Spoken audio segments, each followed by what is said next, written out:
ਰਜਬ ਭੱਟ ਜੈਸੇ ਕ੍ਰੀਏਟਰਸ ਹਰ ਵਕਤ ਕੰਟਰੋਵਰਸੀਜ਼ ਦੇ ਵਿੱਚ ਰਹਿਣਾ, ਇਹਨਾਂ ਨੂੰ ਮੈਂ ਕੀ ਕਵਾਂਗਾ, ਇਹਨਾਂ ਨੂੰ ਮੈਂ ਹੀ ਕਵਾਂਗਾ ਜਾਂ ਇਹਨਾਂ ਤੋਂ ਤੁਸੀਂ ਕੀ ਸਬਕ ਸਿੱਖਦੇ ਹੋ?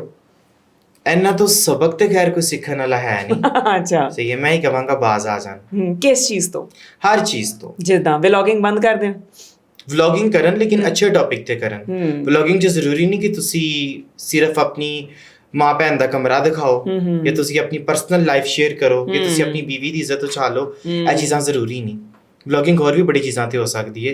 ਤੁਸੀਂ ਵਲੌਗਿੰਗ ਦੇ ਵਿੱਚ ਆਪਣਾ ਮਜ਼ਹਬੀ ਫੈਕਟਰ ਵੀ ਲੈ ਕੇ ਆ ਰਹੇ ਹੋ, ਠੀਕ ਹੈ, ਇਹ ਚੀਜ਼ਾਂ ਜ਼ਰੂਰੀ ਨਹੀਂ ਹੈ। ਬੰਦਾ ਅੱਛੇ ਤਰੀਕੇ ਨਾਲ ਵੀ ਕਰ ਸਕਦਾ ਹੈ। ਬਿਲਕੁਲ। ਤੁਹਾਨੂੰ ਕੀ ਲੱਗਦਾ ਹੈ ਕਿ ਰਜਬ ਭੱਟ ਦੀ ਜਿਹੜੀ ਸ਼ਾਦੀ ਹੈ ਉਹ ਸੋਸ਼ਲ ਮੀਡੀਆ ਦੀ ਨਜ਼ਰ ਹੋ ਗਈ? ਨਹੀਂ, ਹਾਂ, ਫਿਰ ਉਹ ਰਜਬ ਭੱਟ ਦੀ ਨਜ਼ਰ ਹੋ ਗਈ ਹੈ। ਉਹ ਕਿਉਂ? ਲੋਕ ਤੇ ਕਹਿ ਰਹੇ ਆ ਕਿਉਂਕਿ ਸ਼ਾਦੀ ਬੜੀ ਦੇਖੀ, ਲੋਕਾਂ ਦੀ ਨਜ਼ਰ ਲੱਗ ਗਈ। ਕਿਉਂਕਿ ਇਹ ਗੱਲ ਕਿਸੇ ਤੋਂ ਵੀ ਲੁਕੀ ਛੁਪੀ ਨਹੀਂ ਹੈ ਕਿ ਉਹਨਾਂ ਨੇ ਇਹ ਕਬੂਲ ਕੀਤਾ ਹੈ ਕਿ ਮੇਰਾ ਅਫੇਅਰ ਸੀ। ਫਿਰ ਕੋਈ ਇੱਕ ਨਹੀਂ ਸੀ, ਕਾਫੀ ਸਾਰੇ ਸਨ। ਜਾਂ ਜੋ ਵੀ ਉਹਨਾਂ ਦੀਆਂ ਵੀਡੀਓਜ਼ ਵਗੈਰਾ ਅਸੀਂ ਦੇਖਦੇ ਸਾਂ, ਕਦੀ ਬੈਠੇ ਨੇ, ਕਦੀ ਨਸ਼ੇ ਦੀ ਹਾਲਤ 'ਚ ਨੇ, ਕਦੀ ਕਿਸੇ ਲੜਕੀ ਦੇ ਨਾਲ ਨੇ, ਤੇ ਇਹ ਕਿਸੇ ਦਾ ਵੀ ਘਰ ਨਹੀਂ ਚੱਲ ਸਕਦਾ।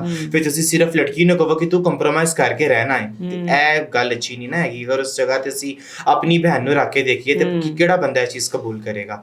ਤੇ ਇਹ ਗੱਲ ਜਿਹੜੀ ਹੈ ਸ਼ਾਦੀ ਰਜਬ ਭੱਟ ਦੀ ਨਜ਼ਰ ਹੋ, ਉਹਨਾਂ ਦਾ ਬਹੁਤ ਡਿਫਰੈਂਟ ਜੁਮਲਾ ਦਿੱਤਾ ਹੈ। ਸ਼ਾਦੀ ਸੋਸ਼ਲ ਮੀਡੀਆ ਦੀ ਨਜ਼ਰ ਨਹੀਂ ਹੋਈ, ਰਜਬ ਭੱਟ ਦੀ ਨਜ਼ਰ ਹੋ ਗਈ ਹੈ।